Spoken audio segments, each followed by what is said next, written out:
So the last topic in section 10.2 is talking about distributions. And with distributions, what we're going to have is it's a graph of the data versus the relative frequency. So the x-axis is going to be the data points, and then the y-axis will be the percent of the times that those data points occur. So let's give an example of a distribution. So these are the data points that we were looking at last time when we found the standard deviation and the variance, and then we looked at the z-scores. Well, let's look at the data, and first thing that I'm going to do is I'm going to put it in order. So let's see, I've got a 3, and it occurs one time, and then I have 4, and that occurs once, and then notice I have 2 5s, and then the next one would be a 7, then an 8, then I have 2 9s, and 2 10s. And so if I look at it, I have 10 data points, 1, 2, 3, 4, 5, 6, 7, 8, 9, 10. And the 3 occurs 1 out of 10, and then that's times 100%, would be 10% of the time. The 4, also 1 out of 10. So again, 10% of the time. But the 5 occurs twice. And so that occurs 20% of the time. And then the 7 and the 8 are going to be 1 out of 10, so 10% and 10%. And then the 9 and the 10 occur twice.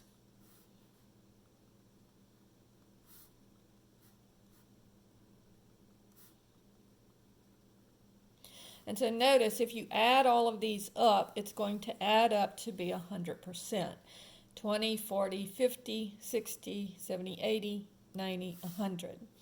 All right, so this shows us the frequency, the relative frequency, as a percentage. So on this distribution, what I would have is I would have my data points. So 3, 4, 5, 6, 7, 8, 9, and 10.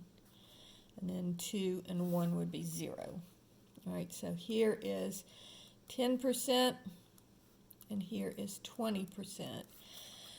And so the 3 would occur 10% of the time. And notice I don't have anything for 1 or 2. Then 4 happens 10% of the time. 5 happens 20% of the time. And then nothing for 6. Then 7 happens 10% of the time. 8 happens 10% of the time. 9 happens 20% of the time. And then 10 happens 20% of the time.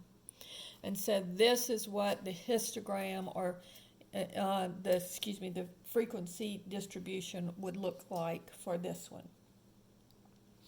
So let's take a look at a couple of distributions. Now, this first distribution, let me turn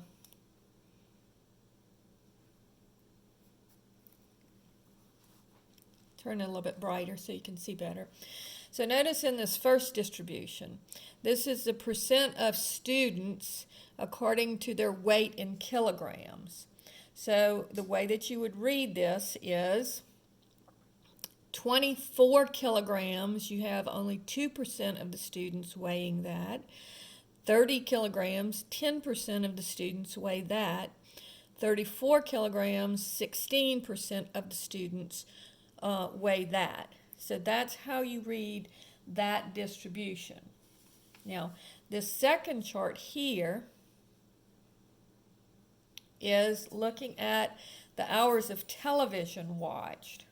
So here, and this is percent of teenagers. So notice that 20% of the teenagers watch 3 hours of television, 25% of the students watch 4 hours of television, and then 12% of the students watch 5 hours of television. So that's how you would read that distribution table. Now, notice that the first chart here, the distribution is symmetrical. And so notice that both of these are 16, then you go down to 14, then to 10, then to 5, then to 3, then to 2. So if I cut this in half, this half of it, if I flip it over, would look exactly like the other half. Whereas the other one, this one down here, is not symmetrical at all, because notice it's only 1 here and there's 14 here. So this one is kind of skewed over to the left-hand side. Now, when you're looking at distributions, for the most part, instead of it being like this, where it's discrete amounts, a lot of times you'll see more of a smooth curve, similar to this. So if instead of looking just at the weights of a small number of people, here we're looking at weights in kilograms of a large number. And so what happens is it's smooth. The more data points you have, the smoother the curve becomes.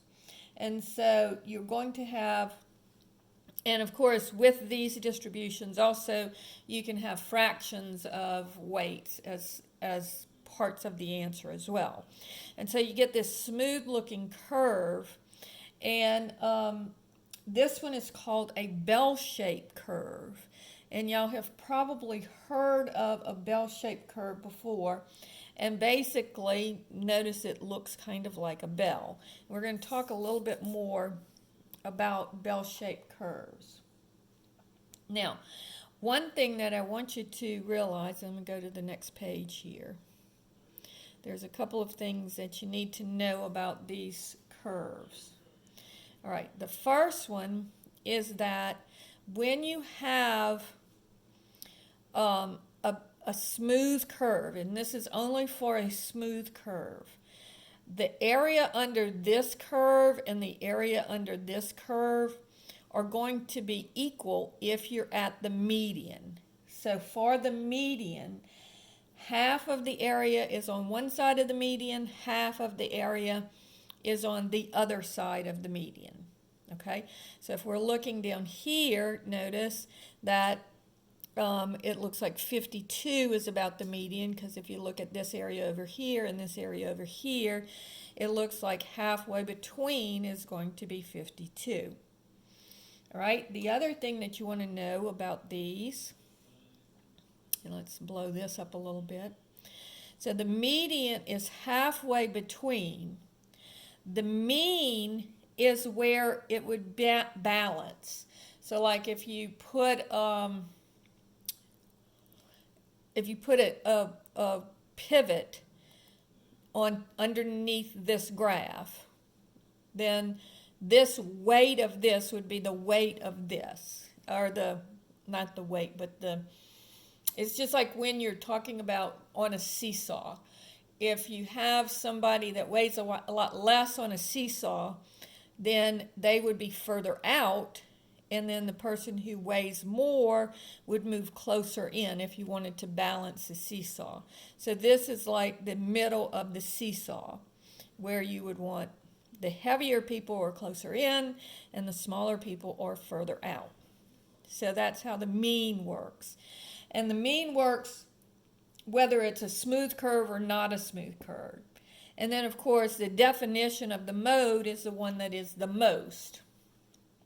And so on this one, notice that the mode is always going to be the highest point on the graph.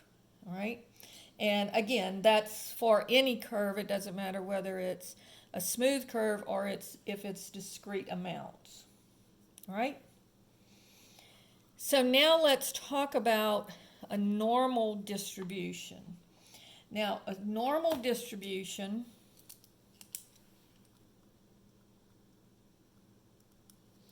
is simply a smooth bell-shaped curve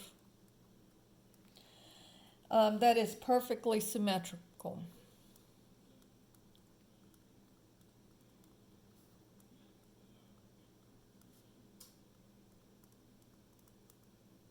And so what that means is that the mode, the mean, and the median are all equal, and they're all on that middle point.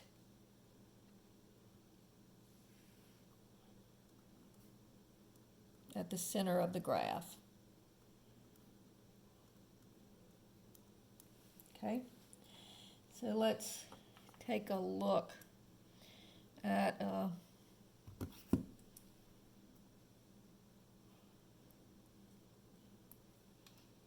normal curve.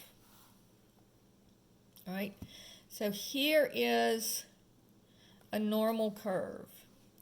And notice that the mode, the mean, and the median are all right here at the center of the curve, and this this part of the curve looks exactly the same. If I cut it down the middle, one half is the mirror image of the other. Now, when you're looking at these mode, means, and medians, notice that if I look at this graph and I look at this taller graph, see, notice that this one is taller and skinnier than the original one, which is right here. Then this is going to be, so on this tall one, notice that the data is not as spread as the data in the original graph. And so on this tall, skinny graph, the standard deviation is less than the standard deviation of the original graph. Now, when we're looking at a normal curve, one of the things, and this is called the empirical rule, when you're looking at a normal curve, which is totally symmetrical, these are the standard deviations. Now notice that within, and this is called the empirical rule, notice that within one standard deviation, so going from one standard deviation to the left and one standard deviation to the right, 68% of your data points will be within that one standard deviation. If I go out to two standard deviations to the left and two standard deviations to the right, then 95% of your data will be within those two standard deviations. And then if I go three standard deviations to the left and three standard deviations to the right, then 99.7% of all of the data will be within those two standard deviations. And so if we look at the z-scores here, this is -1 to 1, -2 to 2, and -3 to 3. If you remember, it's the number it's your relative, the z-score is your relative score from the mean divided by the standard deviation. So this would be, shows that 68% of the scores are within one z-score, so either -1 to +1, 95 between -2 and +2, and then 99.7% between -3 and 3. So that's how the normal curve looks, and the standard deviations show you the width of the curve.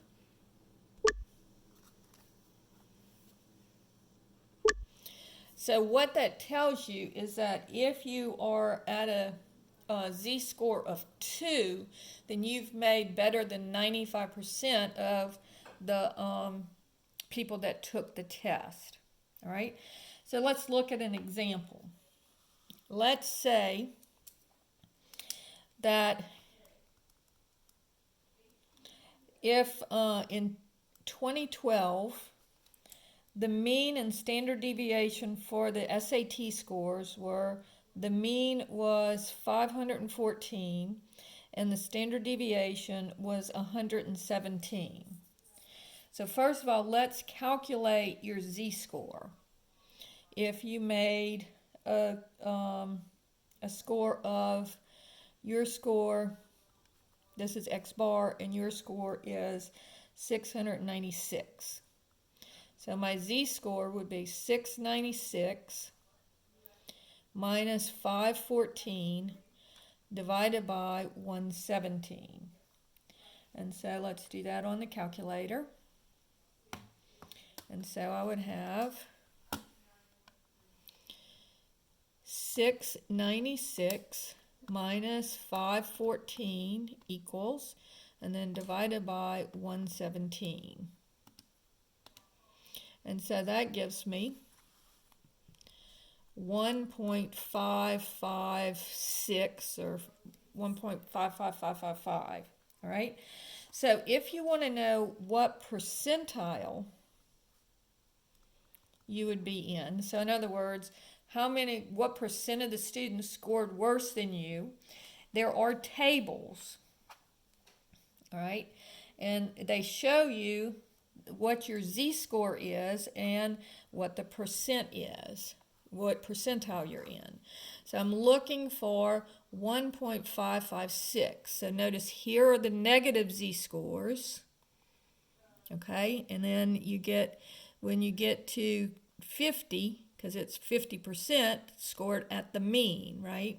Oops, sorry. So 50% of the people scored at the mean, so this would be 0. And then above the 50th percentile, then you're scoring better than the mean. So if you're 1.55, notice that you're in the 94th percentile. And so you look at the z-score table, and you can tell, once you know your z-score, then you can tell what percentile you're in. And so this would be the 94th percentile. And so that finishes off section 10.2. And your homework on this section is 1, 3, 8, 9, 11, 12, 14, 15, 16, and 18. So that's your homework for this section.